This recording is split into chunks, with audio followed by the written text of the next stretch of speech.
In the narrowest part of the Americas, the Atlantic and Pacific Oceans are just 48 kilometers apart. It's the shortest land distance between the two oceans in the entire Western Hemisphere.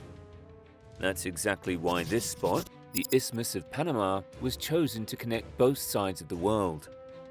But if the oceans are that close, why not carve a straight line between them? Why not build the canal at sea level like the Suez?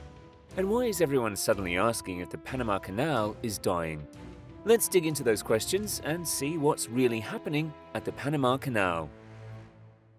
Most people imagine the Panama Canal as a straight line between two oceans, but it's not even close.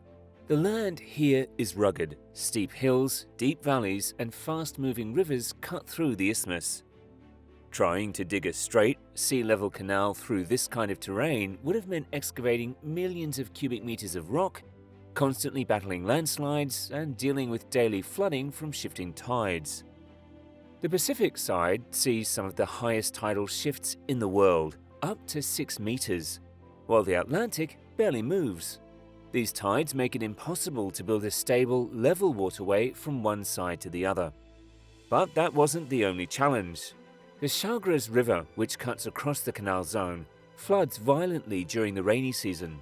If the canal had been built at sea level, the river would have overflowed into it, washing out the channel and shutting everything down for weeks at a time. That's why the Panama Canal isn't a straight line or built at sea level. The steep terrain, elevation difference, and unpredictable floods and tides made it impossible. The French actually tried this approach in the 1880s, and it ended in failure. The land was too difficult, the cost soared, and thousands of workers died from disease and accidents. The only practical solution was to go over the land, not through it. So when the US took over the project in 1904, they chose a different path, literally. Instead of going through the land, they decided to go over it. Using a system of locks, ships would be lifted up to 26 meters above sea level, sail across a massive lake in the middle, and then be lowered back down on the other side. The canal stretches 82 kilometers, winding through jungle-covered hills, rivers, and narrow channels. One of the most challenging sections is the Culebra Cut, a 12.6-kilometer trench carved through the continental divide between the Pedro Miguel Lock and the Chagres River arm of Gatun Lake. Another 30 kilometers run through Gatun Lake, a massive artificial lake created by damming the Chagres River in 1913. At the time, it was the largest man-made lake in the world. It transformed Panama's mountainous interior into a navigable inland sea and made the canal route possible. But Gatun Lake isn't just for navigation. It also provides drinking water to nearly half of Panama's population, including Panama City and Colón. And it's this same reservoir that powers the entire lock system. Every time a vessel is raised or lowered, millions of gallons of fresh water are released, and that water comes straight from the lake. Without it, the locks wouldn't function. And that's exactly what happened in 2023. When water levels in Gatun Lake dropped, the entire Panama Canal began to slow down. That's when the headlines started. Is the Panama Canal dying? We'll get to that next. In 2023, something happened that pushed the Panama Canal into global headlines. Water levels in Gatun Lake dropped, and the entire system began to slow down. Panama was hit by its worst drought in 60 years. Rainfall dropped by about 30%, and Gatun Lake, which powers the canal's locks, fell to its lowest level since 1965. The effects were immediate. Ships started backing up, transit times increased, and the number of vessels allowed through each day had to be cut. Before anyone says, but wasn't 1965 even drier? Yes, technically that year saw less rainfall, but here's the difference. Back then, the canal handled far fewer ships, and the locks used less water per transit. Today, with much bigger ships and 2 sets of locks running, the system needs more water than ever.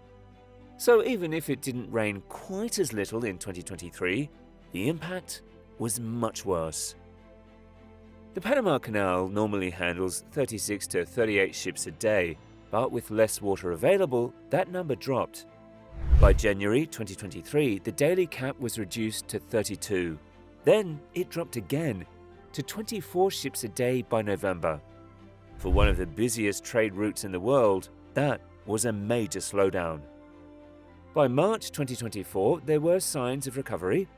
Water levels had risen enough for the canal to allow 27 ships a day. Now, you might be thinking, hold on, the canal connects two oceans. Why not just use all that seawater? Fair question. But salt water and the Panama Canal don't mix well. For one, it would corrode the locks and machinery over time. But more importantly, as you saw earlier in the video, Gatun Lake doesn't just move ships. It supplies drinking water to nearly half the country, including Panama City and Colón. Letting salt water in would risk contaminating that entire supply. So yes, the ocean is right there, but using it would do more harm than good. Like trying to fix a cracked phone screen with a hammer. It's technically an option, but not a smart one. And just like that, the headlines took off. Slower traffic, higher tolls, lower rainfall, climate uncertainty. Suddenly everyone was asking the same question. Is the Panama Canal dying? But is it really? Let's take a closer look. After months of record low rainfall and strict transit times, things are finally turning around. By early 2025, Gatun Lake had reached about 87 feet, or 26.5 meters, well above the 5-year monthly average.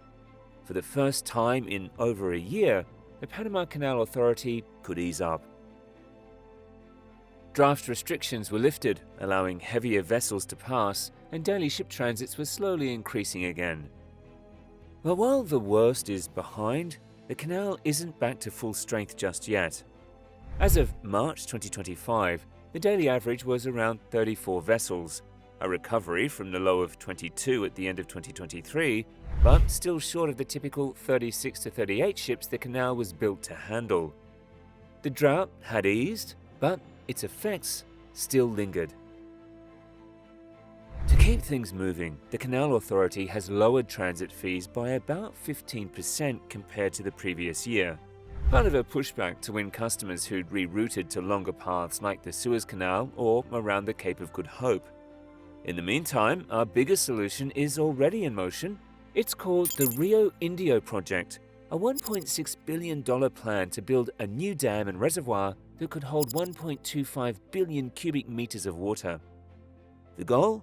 Secure a backup water supply for both the canal and the nearly 2 million people who depend on Gatun Lake for drinking water.